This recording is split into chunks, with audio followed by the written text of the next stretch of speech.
Hello everyone, it's Oksana. I'm here to bring you your news this week while Taryn is on vacation, and those of you who are Harry Potter fans should definitely stick around for this episode. FreeMMOStation.com.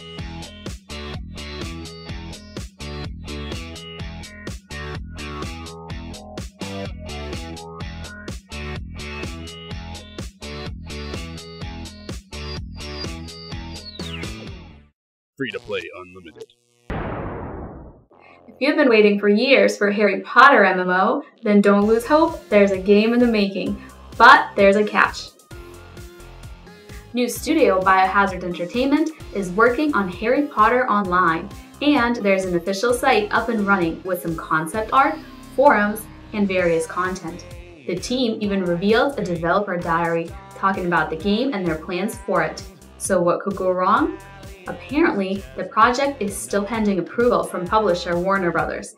The studio is allowed to develop Harry Potter Online up to beta stage, and then Warner Bros. Will give its go-ahead, or just cancel the game entirely. While such a game could bring a lot of revenue, it needs to be of high quality so that the millions of fans don't feel like it's just a quick cash-in based on one of the most popular franchises ever. Would you play Harry Potter Online? MOBAs are a dime a dozen, but we like to think that some of them are actually bringing something new to the table.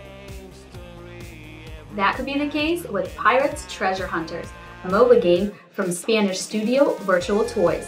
While the theme at least makes the game look fresh, it's the addition of different vehicles that add some much needed variety to the mix. The bad news is that currently the release is only planned for South Korea.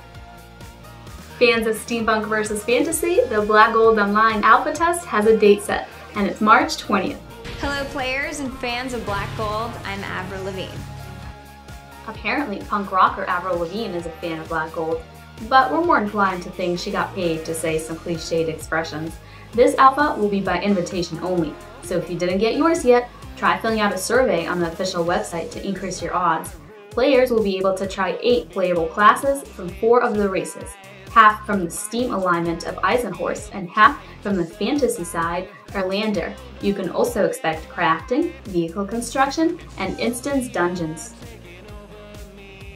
First, it was an RTS, then a MOBA, then nothing. Trine World is putting the troubled End of Nations on hold.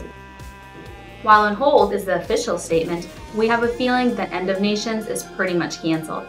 Trine Worlds said they're doing this to focus on their other games, Rift, Defiance, Trove, Archage, and some new projects. End of Nations had a very troublesome development, and the last few months of complete silence hinted at something bad. The revamp from RTS to MOBA didn't turn out well, and development has ceased without previous warning. Now let's hope that Trine Worlds focuses on bringing the excellent sandbox MMORPG Archage to the West.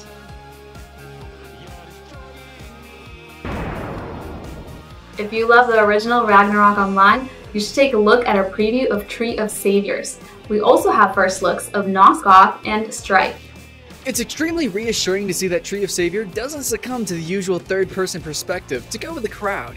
Instead, it uses the most recent technology to bring the past into the present, offering us a new, faithful kind of Ragnarok Online, like if it were developed today. For the most part, this video will be me just kind of showcasing all of the classes now, especially when we switch over to vampires.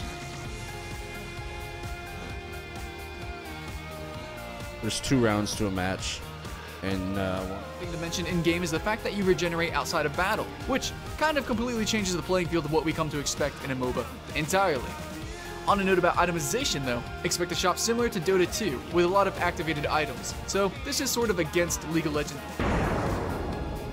This week's game is currently in alpha and is set in a low fantasy medieval world. This is a free MMORPG that offers raw, non-target combat and plenty of options for an exciting medieval life. The first one to write the answer in the comments will see their name featured in the next free-to-play unlimited episode. Harmonix, the developer of Rock Band and Dance Central, isn't quitting the music genre, but they're definitely adding some shooting to it with Chroma.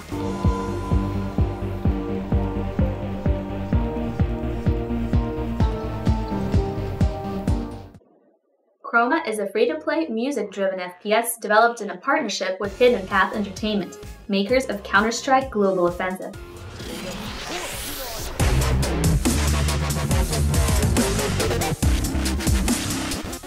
Chroma is powered by the Unreal Engine and is already accepting alpha applications on the official website. Chroma is said to tie first-person shooter mechanics with the game's soundtrack, influencing combat, navigation, the battlefield layout, and more. The game is team-focused, and you can choose your weapons according to your music preferences, from electric guitars to synths. If you're one of those stern dubstep haters, then this is your opportunity to shoot down those fans, virtually of course. Chroma is expected later this year on Steam. That's it for now. Thank you for watching. Don't forget to subscribe to us for more episodes.